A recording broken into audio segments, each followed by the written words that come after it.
Good afternoon, everyone, and welcome to our first webinar installment with Brian Patterson of Emerge Alliance.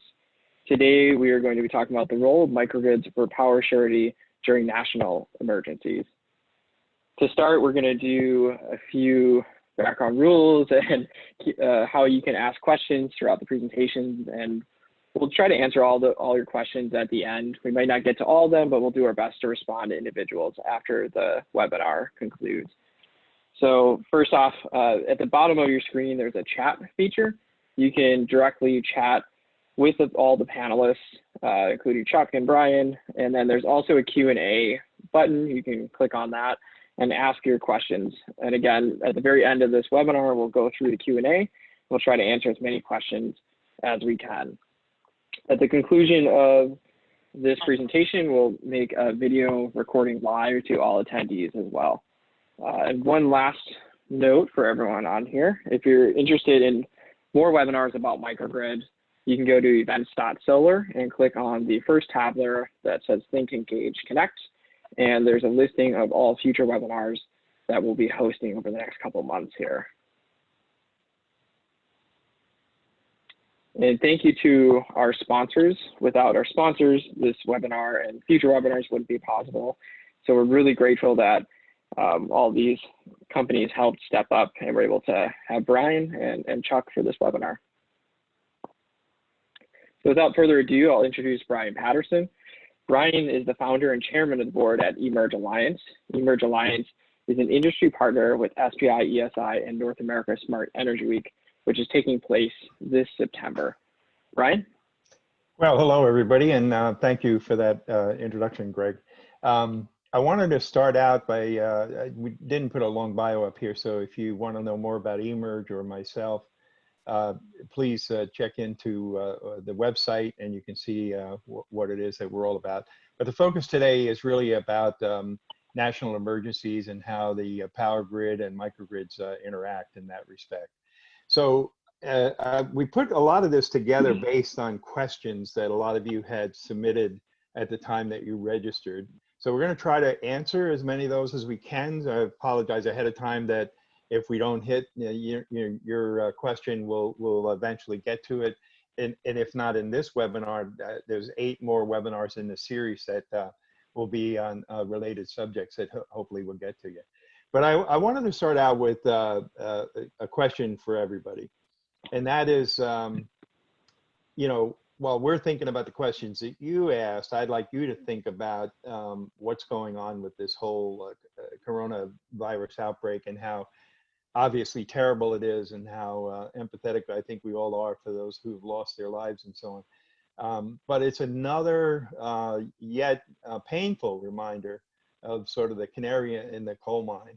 So I'd like you to kind of look at my little graphic here, cartoon or whatever, and I don't mean to make light of it, but you'll notice that the Canary now has a N95 mask on, in addition to being subject to all the other natural and other disaster influences around it. The question is, how many disasters can we have that threaten the grid and before we take the message seriously and really start to do something about it? And so the question, while you're counting how many disasters could happen, what would happen if they were coincidental? Right now we're all probably sitting huddled in our own homes, fairly comfortable in some respects, maybe socially apart, but fairly comfortable. And that's because a lot of the technology around us is assisting our connectivity with our fellow humans. But imagine if the power went out right now, and if it went out for a considerable period of time. We'd likely sit in the same place huddled in the dark. And if you think that's a little far-fetched, I can tell you that just the other day, about a week and a half ago, I was on a conference similar to this. And there was several people on the conference line. We were all collaborating, the normal way, asking about how everybody was handling the pandemic and so on. And all of a sudden the power went out in my house, in my neighborhood, in fact, in this whole area. It immediately struck me as some kind of crazy coincidence, but the power didn't come back on right away.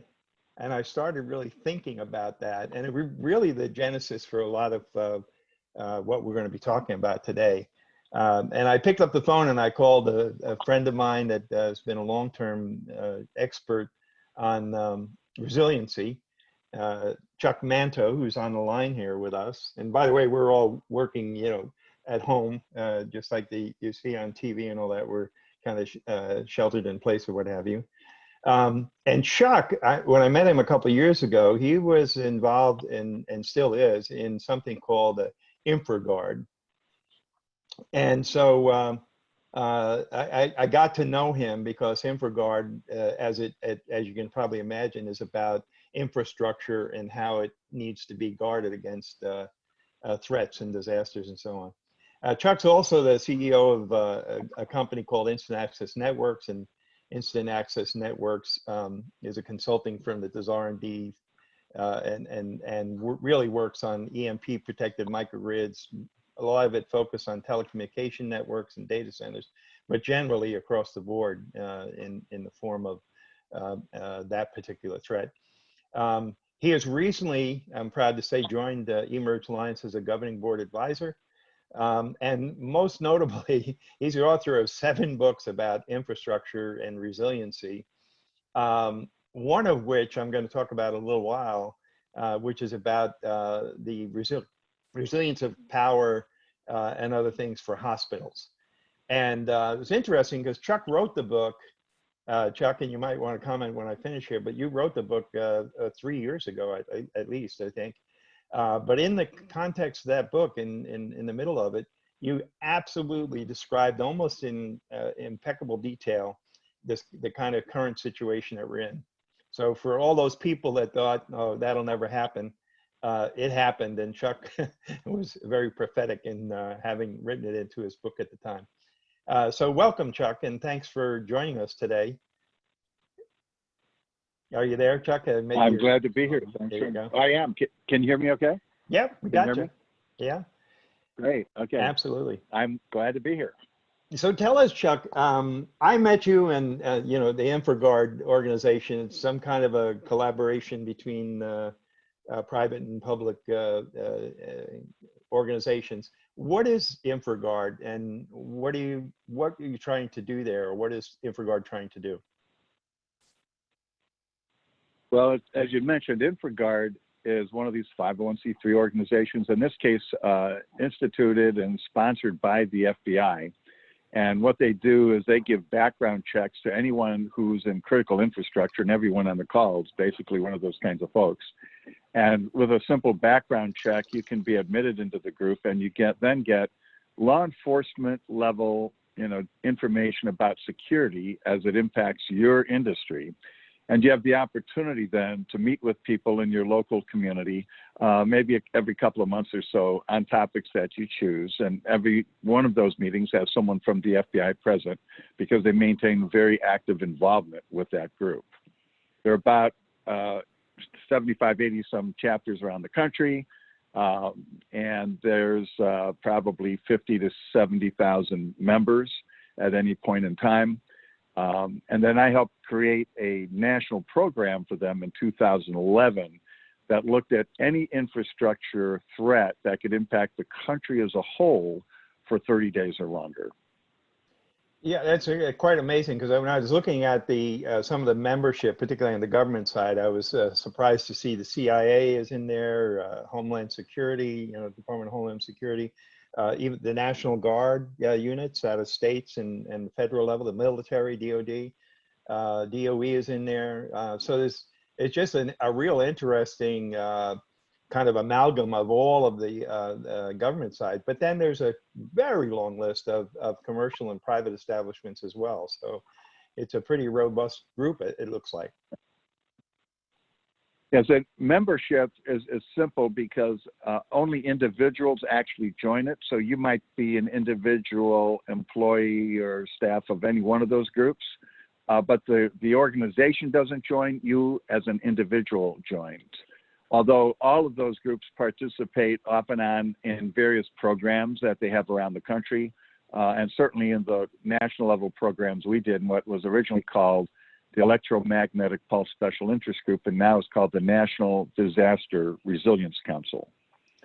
Well, we don't want to get hung up too long on the subject. We could probably talk all day about InfraGard, but for people that want to know about it, just Google InfraGard and you can go to the website there and check it out.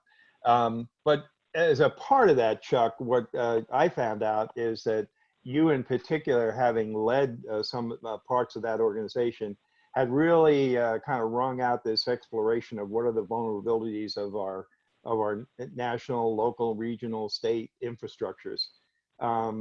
So could you talk a little bit about how you see that? What are the vulnerabilities, and what do we need to be wary of? Well, you know, we have a somewhat good understanding in society, if you're involved in infrastructure, what are the things that could impact you? What we were focusing on, though, are, particular threats that have the capability of impacting an infrastructure more than just in your state or region, but across the country, and for a period longer than 30 days. And one of the reasons we care about those, and that doesn't matter if it's electromagnetic pulse, an extreme space weather event, a cyber attack, a coordinated physical attack, or a pandemic. Any of those, if large enough or in combination with another, could not only impact you for 30 days or longer, but it could also have indirect impacts on other infrastructures as well. So they have a cascading effect. It's sort of like a house of cards that all come down. And the reason why that's important to think about is that normally we prepared to handle smaller regional problems like a Hurricane Katrina or a Hurricane Sandy, when the rest of the country can, rally together and come to our aid. But there may be a level of problem that could hit the country pretty much as a whole, making it less likely that timely help would come for you where you are. And that means that in cases like that, we have to really think about how to be so resilient at our local level that when the centralized systems collapse, we're still going to be okay. Yeah, when I was sitting here and the power went out just a week and a half or two ago, I did almost kind of go through the mental checklist of, okay, if this persists for a while, what am I going to do in various situations? And quite a bit later, several hours, the power reluctantly, almost flickering, kind of came back on. And the first thing I did after, we all run around and set the clocks again and all our electronics, but I also checked for how many batteries I had, and was threatening to make a run to the store until my wife grabbed me and said, no, you got to shelter in place, so stay here. But seriously, it was a really unnerving kind of reminder of what the vulnerabilities are of all these infrastructures, especially as they could cascade. And when we talked earlier, you gave me some examples, and maybe you have some anecdotal stories yourself about failures where we came to near misses or partials that really underscored for your thinking and brought your passion on the subject up. Could you talk a little bit about some of those? Sure. Well, the slide you have up now on extreme space weather is a really pertinent one. For example, during Hurricane Maria, and that hit Puerto Rico not too long ago, the very first day, there was a small space weather event which disrupted emergency HF communications for the first day. And that was very frustrating. The day you needed it most, it wasn't available to you. Fortunately, it was a short-term event. In the past, we've had larger events which, burned out or taken out transformers in Quebec in 1989, and periodically, usually closer to the poles, but around the country and around the world, this has been something space weather experts normally think about. In fact, this last week was going to be an annual meeting of those space weather experts in Colorado. They have what they call the Space Weather Workshop each year, and we're usually there. Of course, because of the Corona event, it got postponed. But the one that you have on the screen is the most telling, because we all know somewhat about the 1859 Carrington event, where telegraph infrastructure was damaged. And the sense is that if we had an event like that today, we could have 8 to 18 month long, certainly Northeast blackout, likely continental blackout. And it was in 2012, according to that slide, we had one of these really large solar storms where a large amount of plasma, magnetically oriented plasma coming right to Earth. And fortunately, we scooted out of the path by about a week, but it still hit our satellites, and we collected a treasure trove of data from that. And what we realized in looking at that, and we spoke about this at our annual conferences at InfraGard's group that we organized, we realized that we would have taken the hit that would have resulted in a year-long blackout in the country. And what was coincidental about that, if you recall, even though that missed us in July of 2012, if we had been at the beginning of a 12 to 18 month blackout in the country, starting in July, you recall what happened in October and November. We had Hurricane Sandy. And imagine what would have happened if we had no warning about Hurricane Sandy and those guys would have been blindsided, how many unnecessary deaths there would have been. And then our ability to respond to help them would have been curtailed because we would have all had problems of our own because we would have been in the third of an 18-month blackout. So whenever you have something like a disaster, especially pandemics, it just reminds us that going through a pandemic such as the one we are in now does not make us immune to another natural or man-made disaster at the same time. Yeah, it's interesting. Ironically, this one is also the effect of a corona. In this case, a corona from the sun, right? So a coronal mass ejection. Yes. Yeah. So that's a kind of a coincidental but scary thought about things that you don't normally think about. And I know a lot of people dismiss things like space weather and near atmosphere nuclear explosions and things like that.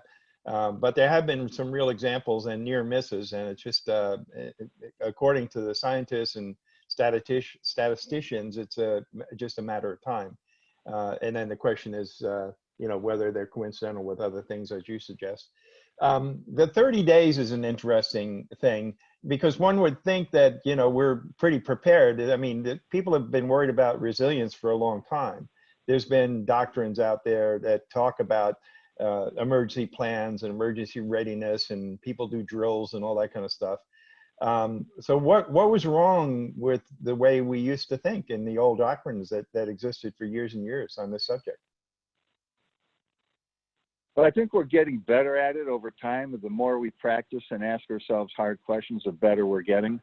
But most people will recall that our emergency preparedness doctrine had said if everybody just had 3 days of food and water, whatever, so you can shelter in place for 3 days, that would be fine because in day 4 we would rescue you. And of course, after Katrina and a few of these others, we're realizing, well, maybe it ought to be a week, or maybe it ought to be a little more than a week, okay?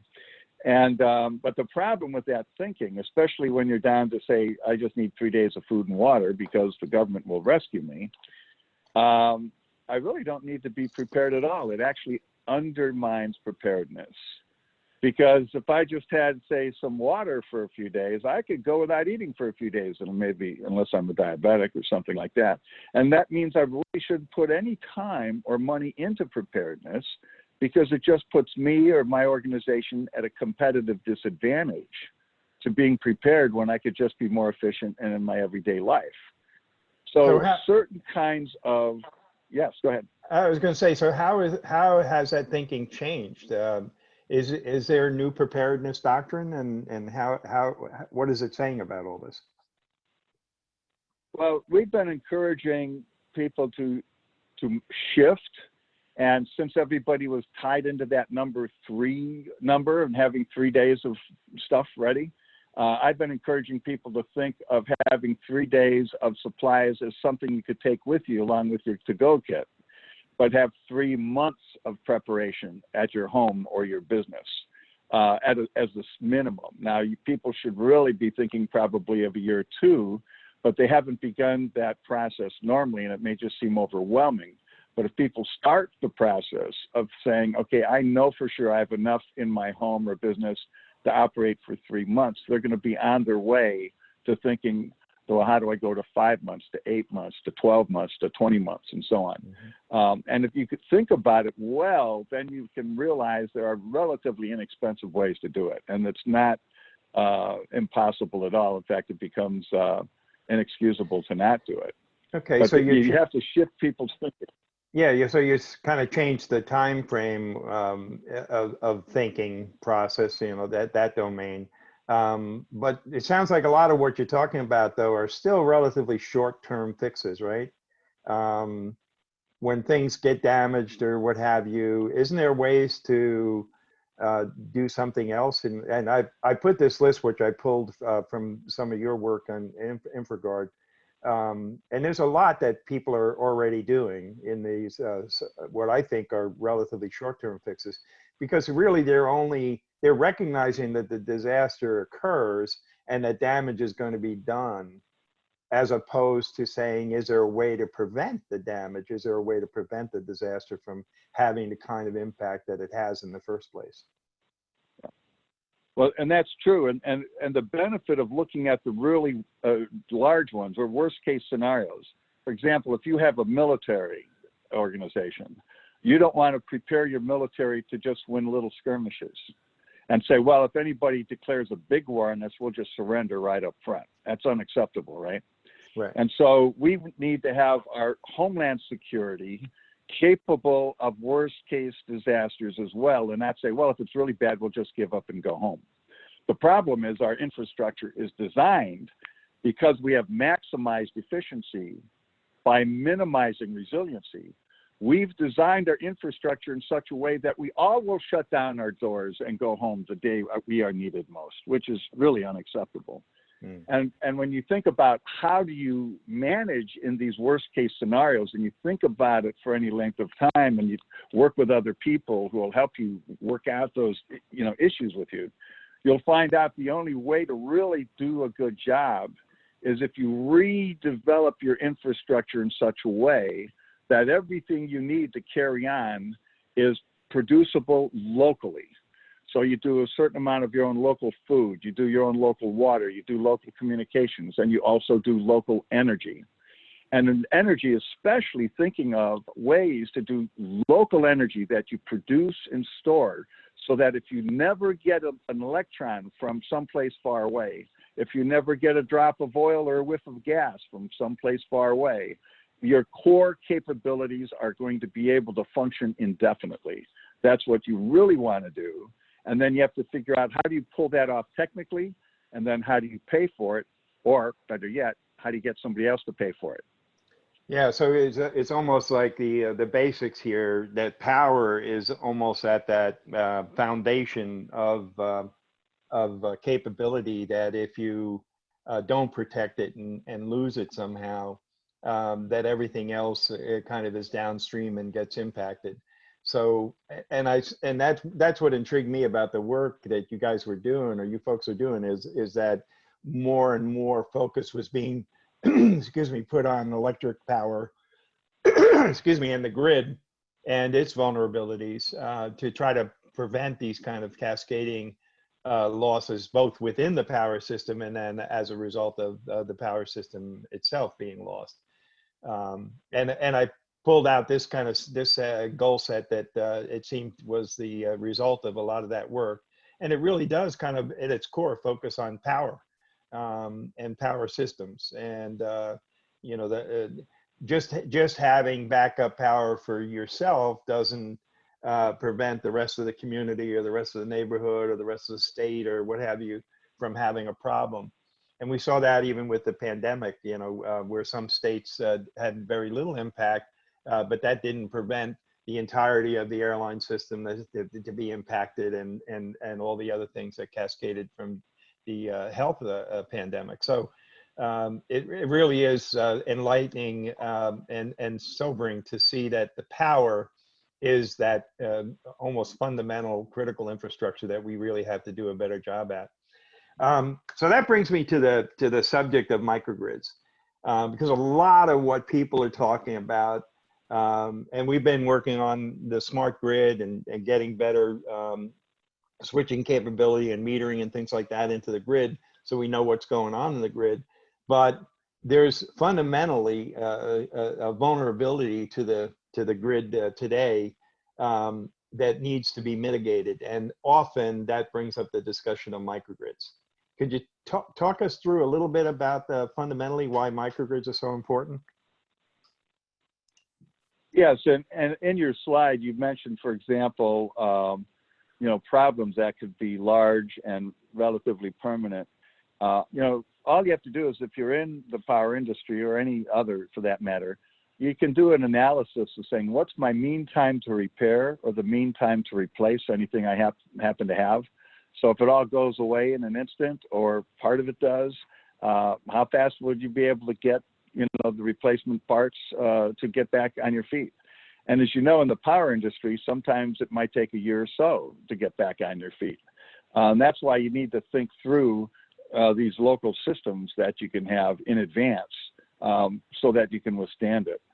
And the other interesting thing that you have in this is, you know, 2/3 of the way down, you talk about operational islanding as compared to social distancing. I think that's very timely. We're all aware of what social distancing means at the moment.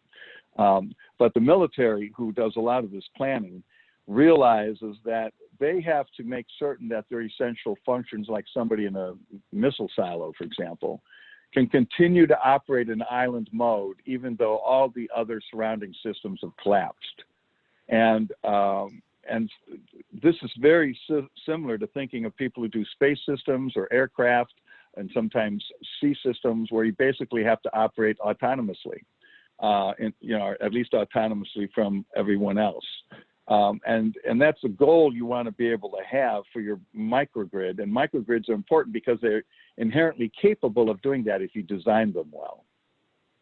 Yeah, you know, it's interesting, the corollaries here between, you know, some of the human behavior around dealing with the pandemic, social distancing and things like that, and how that really applies to technical systems as well. And looking at this whole subject, excuse me, I found a term that was called halonic, and it's actually holonic rather, HOLONIC is the word, but it really described where something is both a part of a system, but it also is a system itself, or is the whole. Or, you know, the Greek, I guess the Greek word holon meant that it can be a whole or it can be a part of a larger whole. And I thought about that, and I said, because a lot of people say, oh, I get a microgrid, I can go off grid, now I don't have to worry about anybody else, you know, get away from whoever it is that I'm trying to get away from with utility or my utility bills or whatever. But really, a isolated microgrid loses that connectivity. It's like being sheltering in place, you know. You no longer have the advantage of networking or being connected to other people. And if something does happen in your system or, you know, in your microgrid, there's nobody connected to you that can help. So, and there's just a myriad of benefits, I guess you'd call it, that you can get by connecting in to a larger network, even if it's a network of peered microgrids or a network of hierarchically configured microgrids or what have you. So that you can, as events that might disrupt the power system pass or in fact become longer to repair, you can kind of reconfigure the network around the damage or the interrupted portions and still have a usable grid, which is critical in a lot of ways. So it kind of limits the scale and maybe even the length of any disruption by being able to quickly reconfigure, if not instantaneously reconfigure the grid. Is that a fair way of looking at this? Yeah, I think the idea of you know, of being able to be instantly islandable. So, for example, if you have an electromagnetic attack that hits you within nanoseconds, to automatically or have built in the ability to be immune from that. And similarly, say cyber attacks or other things. Yes, you are operating in an island, but as you suggested, islands may want to communicate with each other, or you may want to share resources with each other, such as power. So one of the things we think about, or the way I talk about it, is it's great to be in island mode or fully autonomous so you can operate as long as you need to on your own. But it's also great to be in connection with other islands, or what I would call an archipelago, because then you can be helpful to each other. Utilities can play a huge role in something like this because, as you know, if you're going to share power across a property line, you need to be regulated so you don't go killing your neighbors. And so microgrids, while they are designed best maybe as behind the meter applications, they need to link with each other in front of the meter to take advantage of sharing communications, or in many cases, you could make excess power that you don't need. You could sell it to the market and help pay for your own microgrid. And that kind of sharing, you know, that has a real-time opportunity to look at supply and demand, can make it possible for you to fully fund your microgrid, not only from the savings you make by the electricity you don't have to buy from the utility, but from the money you could earn by working with your utility to sell it into the market, and so that the utility themselves can make some money based on the investment that you've made in your microgrid. So it's a way that all the parts can be better as parts, and as a whole be better as well. Yeah, I kind of look back at the whole evolution of the information system based on initially on microprocessors and when they work their ways into personal computers. And I kind of look at a lot of what's going on in microgrids initially as being sort of personal power systems, or the equivalent of personal computers in the information world. And while they're, you know, that's a very good idea. That's a very good illustration, because if you remember the mainframe computer, and you had a big IT department, and all you had was a monitor, and you could do no programming on your own. And anytime you needed something, you had to go get the IT department to do that for you. Now you have distributed computing, distributed intelligence. You could do the same thing with distributed energy, including storage. And I know back in the mainframe days, when the mainframe went down or had any issues of capacity, you know, the first order of allocation of that capacity went to the CEO and the CFO, who ran the accounting department, and the rest of you, you know, went back to writing on the back of the lunch bag. But seriously, the personal computer really didn't pay for itself in spades until it got networked, right? When we connected everything with now what we call the internet, now it has taken on not only the personal computer, but our personal communication devices that we carry around, our cell phones and all that. They are almost indispensable in terms of value. So when I think about, you know, what's the value of doing all this, I think about that metaphor and say that we have yet to see all of the value that is going to come from a network of microgrids and the grid itself, the bulk grid. And as I went down through your work and other people's work and made this list of the value of microgrids. And it really does, you can start out with resiliency, and define that in whatever terms resilient capability, you know, avoids the losses and costs and so on. But there are so many other benefits in operation, both at the what I call the local level, you know, the as I say, the whole, and when it's islanded, but also as part of the grand system, if you will, where the value of the network just takes on a whole new meaning. And I don't think we've seen, as we explore how much electricity will be used for the future as we go to future electric vehicle transportation, and if you believe Elon Musk, you know, electric airplanes and so on and so forth.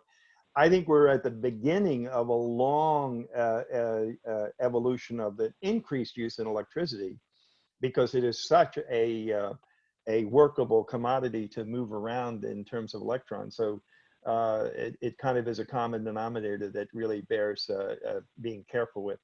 And I notice in the work that you've done with the government and in particular the military, that this concept of creating an archipelago, or as I call it, the grid of grids, sort of a modular system that can be adaptive and reformed. Do you want to talk about that a little bit? I put one of your slides up here so you can show people what you're. Sure, and that word resilient is important because you have to ask yourself, resilient to what, or resilient in what context? And for example, the same way with microgrids. Microgrids are inherently easier to protect, and the EMP protection is easier to do and maintain, but it's not automatic. If you're trying to do this, you have to be very thoughtful and intentional up front and come up with standards like the military standards as objective benchmarks that you can not only can meet, but you could have a third-party independent testing group validate that you've met them. So we've talked about this as a concept of a microgrid system, which includes the loads, so that the microgrid can be thought of as modules. And as modules, you can bring the right modules in the right place for the right application. And so if you have an overall concept of a modular approach that's integrated and adaptable and at least semi-intelligent, you can almost come up with like a universal microgrid solution, not because one size fits all, but you have so many different modules that you can, in fact, put the right modules in the right place. So you can customize something on one hand without having the expense of a customized system. And you mentioned that no matter whether you're talking about physical protection of these modules or whatever you'd like to call each of the domains, or as you've worked a lot on the electromagnetic protection, but also the whole notion of cyber influences in cybersecurity. If you close the system into these islanded modules whenever there's a cyber threat, you have a better chance of survivability, don't you? Yes, and on the cyber side too, sometimes it's more complicated than people think, because you not only have all the typical information technology controls with computers, you also have these industrial controls that people in operations, not necessarily IT, are doing. And so you need to have a holistic view of all of the threats within your organization, within the technology, but also in the environment. So having a really big picture approach to this is helpful. And then you could take all the things that you learn about electromagnetic protection and cyber protection and bring that to bear. And also work with your collaborators, not only in your supply chain, but in your environment. So the other people you need to work with can do the same thing. I want to get to the next couple of slides, and I'll go quickly here, but many people have the notion that a microgrid is a very definable size and scale and so on in application. But actually, I don't think, at least what I've seen, is that microgrids really are a family of solutions, and one size doesn't fit all. Even one configuration doesn't fit all. So I put together the next couple slides just to talk about these end markets. There are microgrids that people talk about at the municipal and public level, utility scale, I'll call them. There are certainly community and neighborhood microgrids. I showed that little diagram on the previous slide was from the Brooklyn microgrid.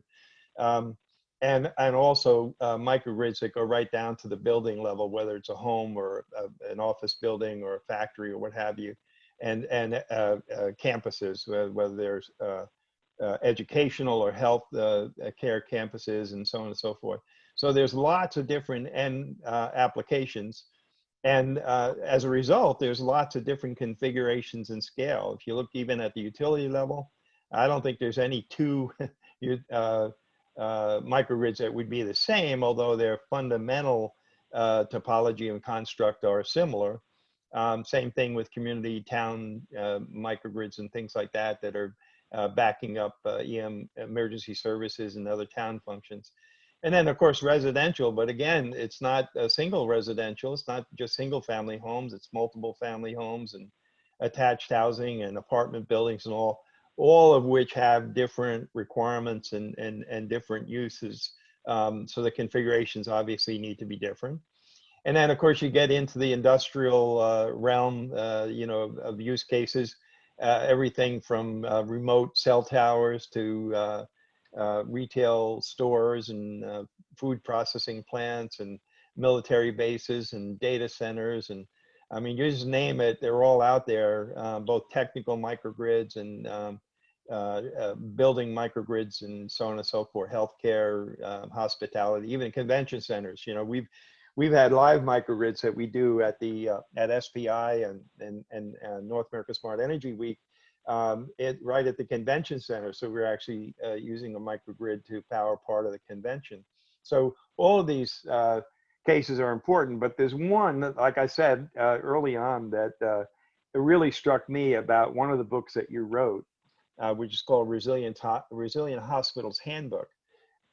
Described absolutely in spades the situation that we are now in with the pandemic, and what it is that hospitals and healthcare facilities and things like that really need to understand about their power systems and so on.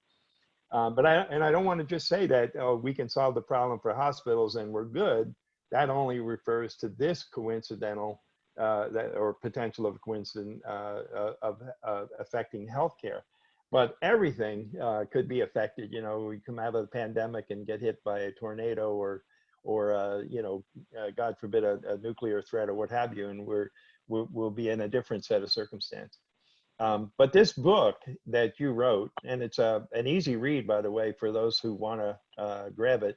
You can go on Amazon or a number of different locations I put on the screen here. But it really does kind of, for me, it kind of coalesced the whole notion of what resilience is all about and why it's so important. Any comments on your book, Chuck? It was written, what, 3 years ago? Yeah, in 2017. First of all, my co-authors are like top in the world in what they do.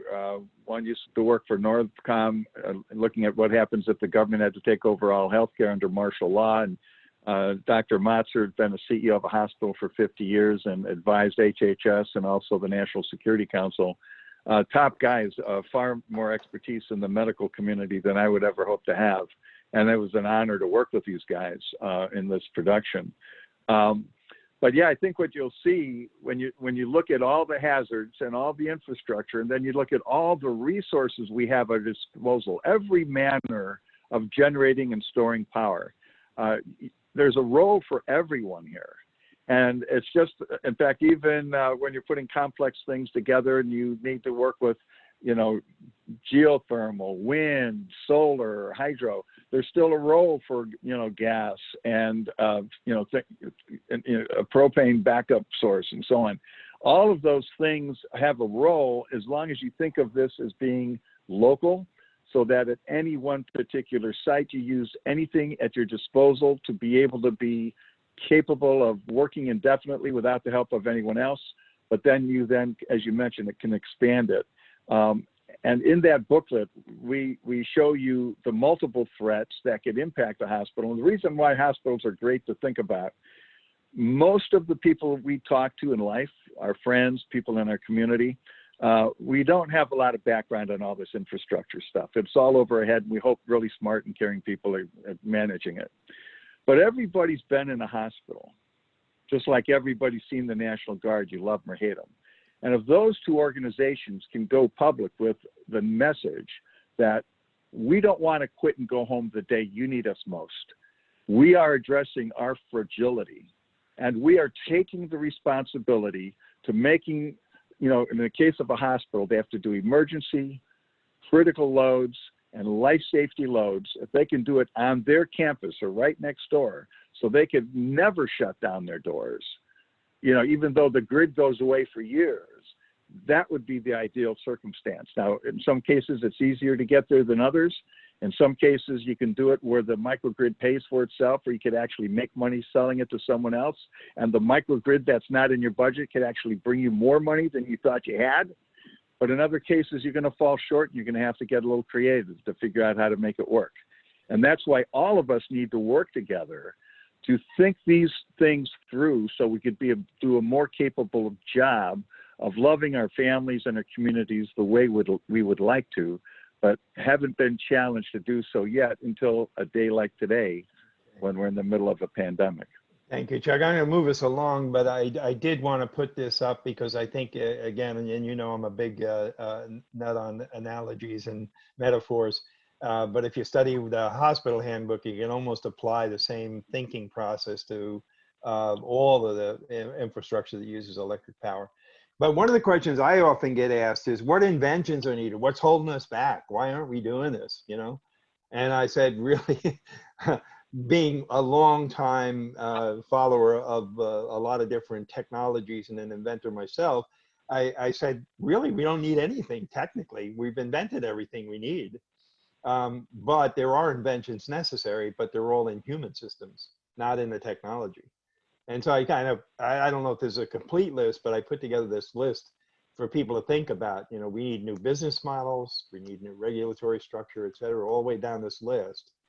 The one thing we need to do, and I think the message that you just espoused in your comments there, was that individually or at our company level, we need to take responsibility for this ability of being able to isolate the power system and protecting it against the catastrophic failure.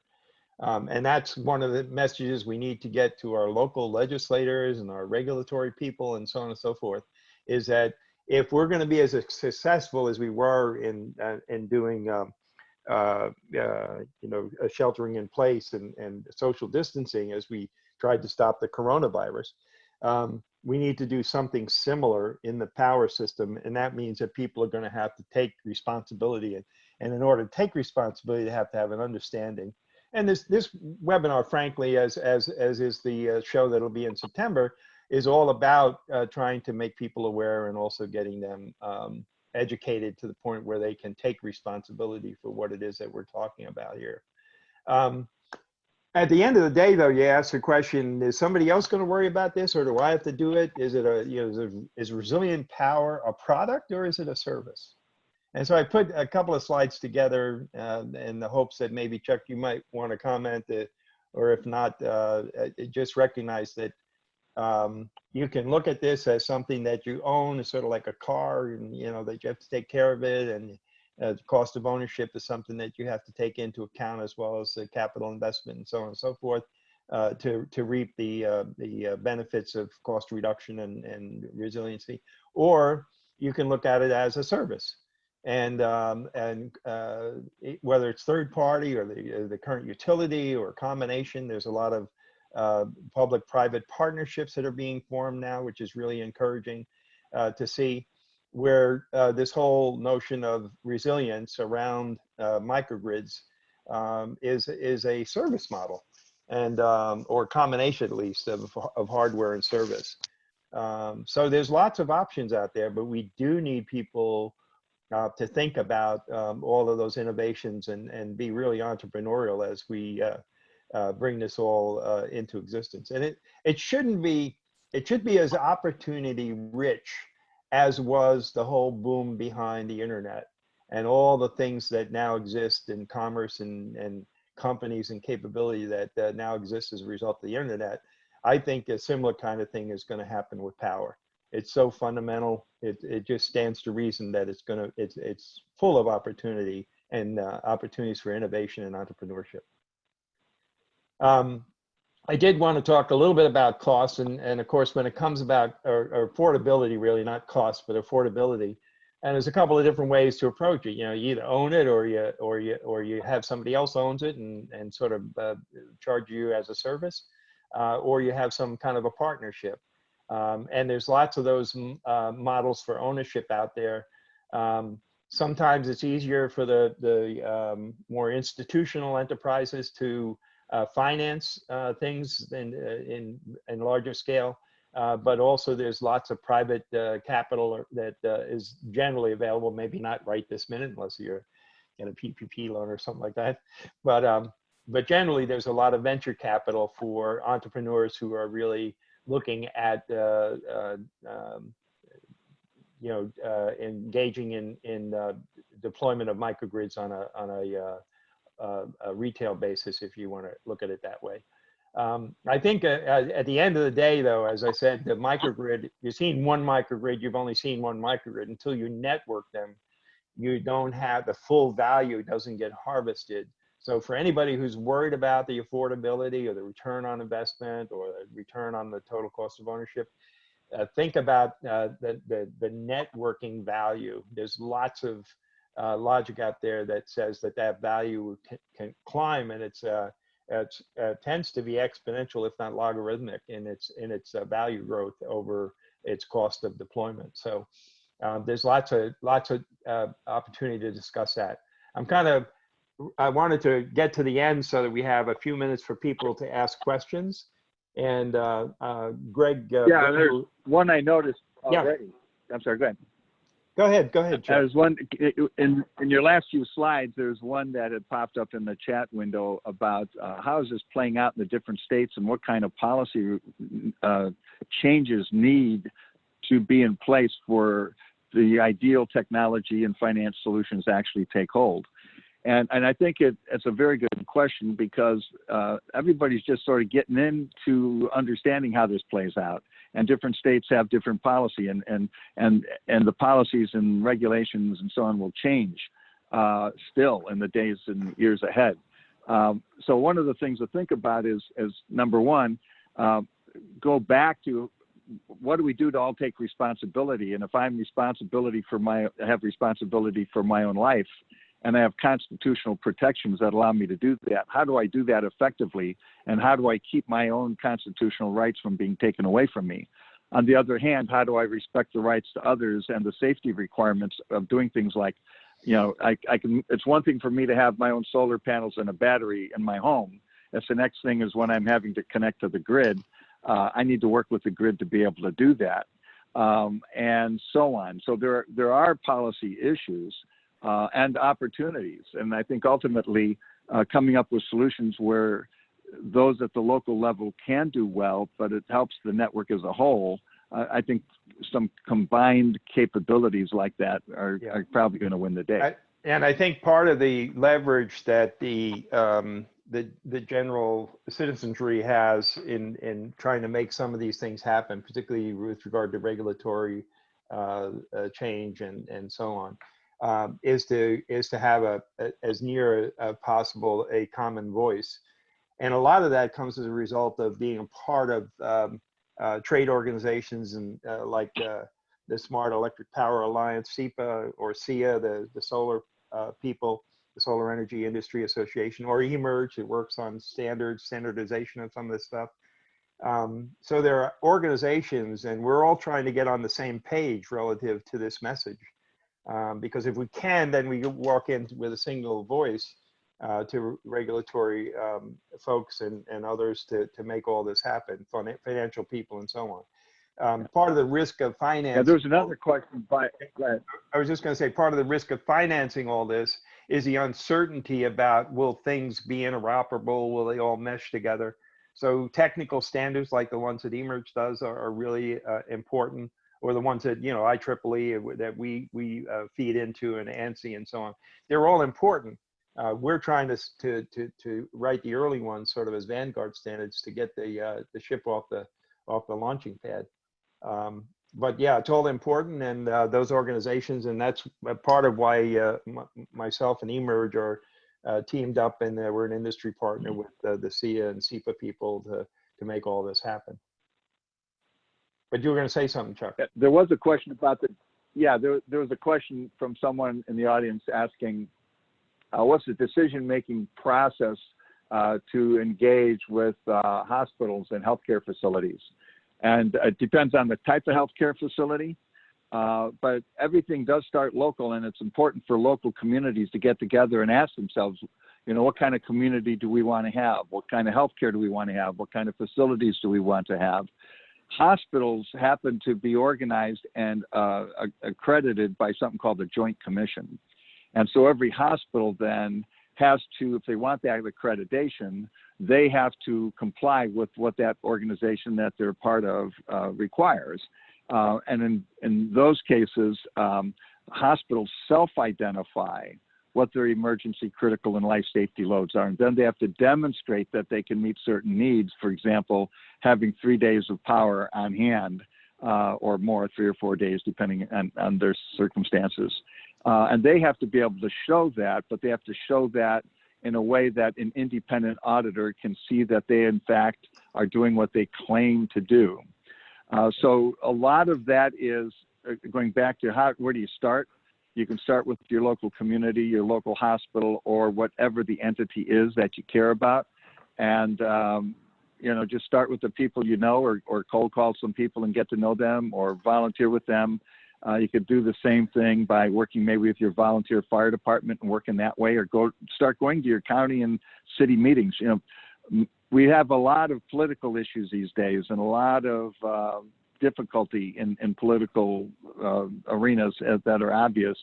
But I think the biggest problem we've had in America is that too many people are not involved. Yeah. Too many people say, I'll let somebody else go to that city council meeting. It's boring. We don't even watch it on TV.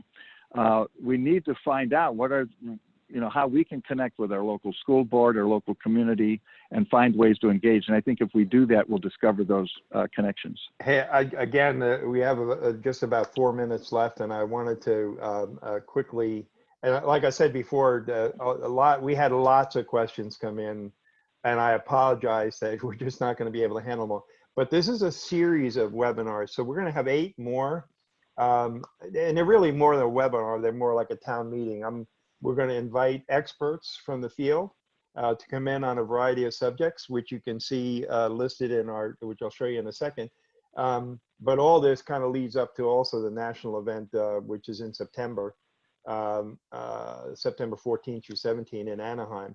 And oh, by the way, acting locally, there's state level stuff and so on. I know Emerge and SEPA and SIA all engage with these activities at the state level and sometimes at the local level.